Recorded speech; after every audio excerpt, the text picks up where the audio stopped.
Bapak Ibu, saudaraku yang terkasih dimanapun berada, saya menyampaikan sebuah renungan yang bertemakan kedatangan Yesus menggemparkan dunia. Jesus' arrival will shaking the world. Saya membacakan ayat firman Tuhan dari Injil Matius pasal 24 ayat 29 sampai 35 dan nanti dilanjutkan ayat 40 sampai 41. Demikianlah perkataan Yesus Kristus. Kedatangan anak manusia, perumpamaan tentang pohon ara. Segera sesudah siksaan pada masa itu, matahari akan menjadi gelap dan bulan tidak bercahaya, dan bintang-bintang akan berjatuhan dari langit, dan kuasa-kuasa langit akan goncang. Pada waktu itu akan tampak tanda anak manusia di langit, dan semua bangsa di bumi akan meratap, dan mereka akan melihat anak manusia itu datang di atas awan-awan di langit dengan segala kekuasaan dan kemuliaannya. Dan ia akan menyuruh keluar malaikat-malaikatnya dengan meniup sangkakala yang dahsyat bunyinya, dan mereka akan mengumpulkan orang-orang pilihannya dari keempat penjuru bumi, dari ujung langit yang satu ke ujung langit yang lain. Tariklah pelajaran dari perumpamaan tentang pohon ara. Apabila ranting-rantingnya melembut dan mulai bertunas, kamu tahu bahwa musim panas sudah dekat.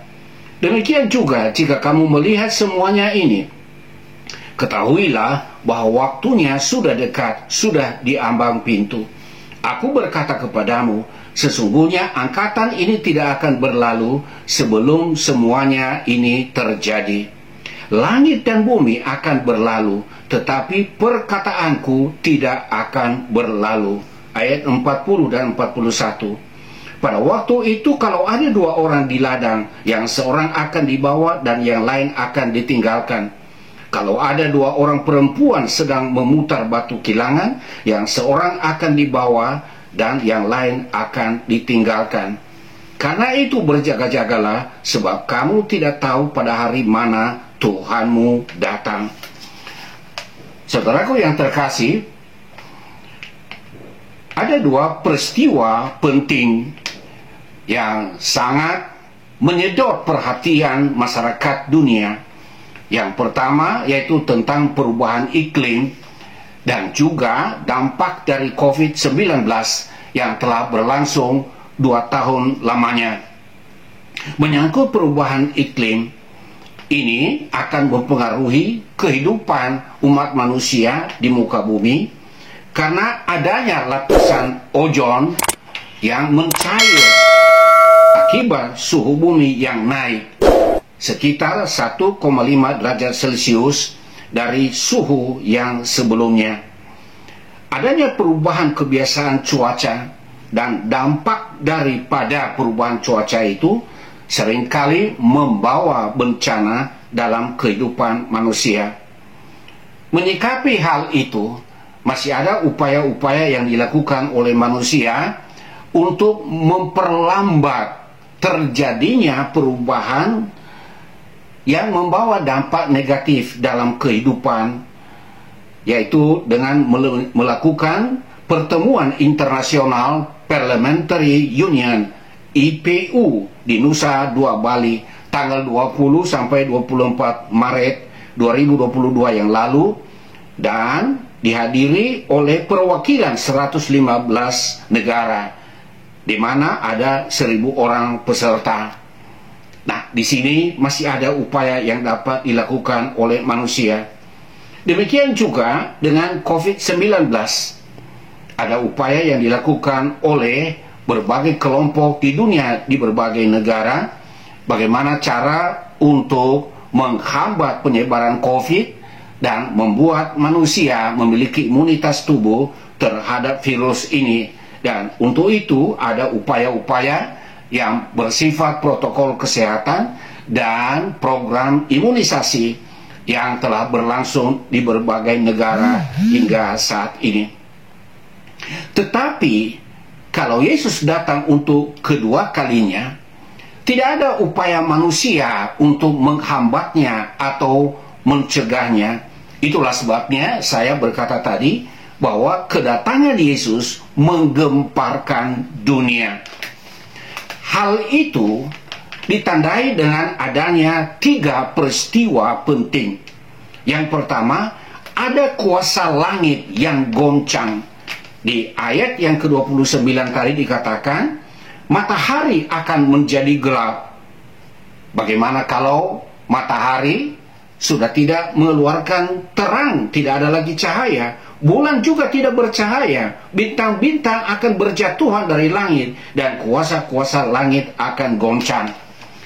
Saudaraku, kita lihat bahwa di jagat raya ini ada beribu-ribu, beratus ribu jumlah planet yang ada. Dan Anda bisa bayangkan kalau dari beberapa planet itu bisa berjatuhan dan menimpa bumi. Oh, adakah kita berkata mungkin saja Yesus pada saat itu sedang berbicara dengan menggunakan bahasa atau gaya bahasa hiperbola? Gaya bahasa hiperbola mengungkapkan sesuatu secara besar-besaran, lebih besar daripada yang sesungguhnya. Seperti gaya hiperbola dalam kitab Syair, dalam kitab Mazmur, misalkan gunung-gunung melompat-lompat, pohon-pohon bertepuk tangan. Nah, ini jenis atau bentuk gaya bahasa hiperbola. Apakah Yesus menggunakan gaya bahasa seperti itu? Nanti kita lihat sebentar di poin berikutnya. Hal kedua yang menggemparkan dunia, yaitu semua bangsa di bumi akan meratap dan melihat tanda anak manusia di langit. Di langit nanti ada tanda yang dapat dilihat oleh semua bangsa di dunia bahwa Yesus sudah datang. Tanda seperti itu apa? Seperti apa bentuknya? Kita tidak tahu. Tapi nanti kalau tiba saatnya, orang akan tahu ini tanda Yesus sudah datang untuk kedua kalinya. Lalu bagaimana semua orang dari berbagai bangsa bisa melihatnya? Kita juga belum bisa menjelaskan tentang bagaimana hal itu bisa terjadi. Saya hanya membayangkan bahwa jikalau ada kejadian di berbagai belahan dunia saat ini, dalam waktu yang sama, apalagi kalau siaran langsung, kita bisa melihatnya di layar televisi. Di mana saja kita berada, di Asia, di Eropa, di negara-negara barat, dalam waktu yang sama, siaran langsung bisa disaksikan di layar televisi. Apakah nanti saat itu Yesus menampakkan diri saat dia berada di awan-awan dengan menggunakan media telekomunikasi seperti televisi? Kita juga belum tahu. Peristiwa ketiga yang menggemparkan dunia, yaitu adanya penjemputan orang-orang pilihan Allah dari keempat penjuru bumi, di mana malaikat-malaikat sambil membunyikan trompet dengan suara besar, maka orang-orang pilihan Allah, orang yang beriman dan hidup berkenan kepadanya, dijemput untuk dibawa ke surga, dan yang lain yang tidak berkenan kepada Allah akan ditinggalkan di atas bumi yang fana ini. Bagaimana tidak menggemparkan? Saudara bisa bayangkan kalau Anda punya suami atau punya istri, dan dalam waktu yang sama kalian sedang tidak bersama-sama, dan ketika Anda sampai di rumah, Anda tunggu-tunggu istrimu atau suamimu tidak datang-datang, karena Anda tidak tahu bahwa di sana, di tempat ia sedang duduk atau berdiri, ada mujizat terjadi. Karena Yesus datang, maka dia sebagai orang yang dipilih Allah sudah terangkat, dan kamu tunggu sampai besok, tidak akan kembali lagi ke rumah, karena ia sudah dibawa ke tempat yang disediakan oleh Tuhan, yaitu di sorga. Demikian juga hubungan orang tua dan anak. Pada saat itu, kecuali sedang tinggal duduk bersama dalam satu ruangan, Tapi kalau sedang berada di tempat yang terpisah dan jauh, masing-masing tidak tahu bagaimana keberadaan orang tuanya atau keberadaan anaknya. Dan nanti masing-masing orang menyatakan, aku sudah kehilangan keluarga, aku sudah kehilangan ayah, kehilangan ibu, kehilangan anak. Dan ini sangat menggemparkan, karena peristiwa ini akan terjadi di berbagai belahan dunia di bawah kolong langit ini. Demikian juga andai kata kekasih dengan pasangannya. Anda bisa bayangkan ketika calon pengantin sudah mengeluarkan biaya yang sangat besar untuk melaksanakan pesta yang meriah dan megah. Tapi sementara mereka duduk di kursi pelaminan, Yesus datang, dan salah seorang pengantin diangkat oleh Tuhan. Dan bisa saja pada saat itu seorang pengantin tidak dibawa. Masih mending kalau dibawa dua-duanya.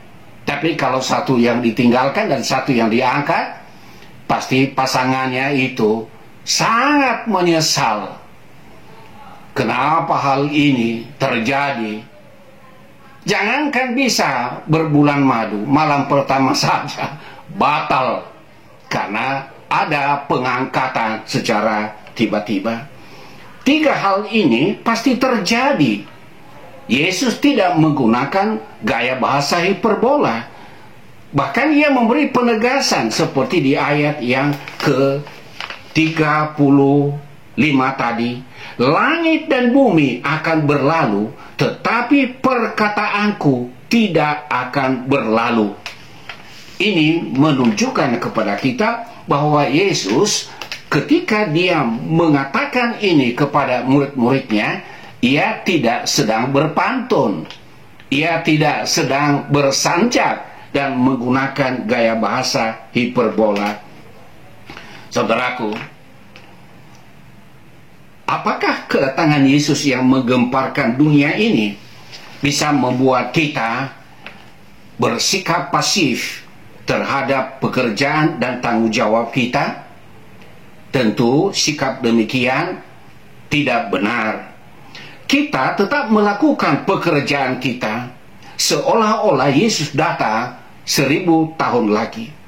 Dan kita tetap bersiap menyambut kedatangannya sebagai orang pilihan, seakan-akan Yesus datang minggu depan. Tapi pertanyaan penting, apakah saya dan saudara termasuk orang-orang yang dipilih untuk diangkat? Sebab Yesus juga sudah berkata, banyak yang terpanggil, tetapi sedikit yang terpilih. Karena itu, sambil menantikan kedatangannya, pastikanlah hati saudara telah diserahkan kepada Tuhan. Kesungguhan hati kita mencintai Yesus itu akan nampak di dalam sikap perbuatan kita tatkala kita menjadi pelaku firman. Maka barang siapa yang melakukan firman Allah, dialah orang yang berbahagia. Dan orang-orang yang berbahagia inilah yang menjadi pelaku firman, akan menjadi orang-orang pilihan saat Yesus datang menjemput.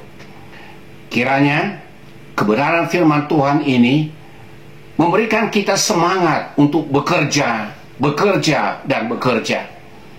Tetapi sementara kita melakukannya, kita juga selalu waspada dan bersiap menantikan kedatangan Yesus yang kedua kali, seakan-akan ia datang minggu depan. Kiranya kebenaran firman Tuhan ini membuat kita semua menjadi pribadi yang siap siaga dan bersemangat untuk bekerja. Tuhan memberkati.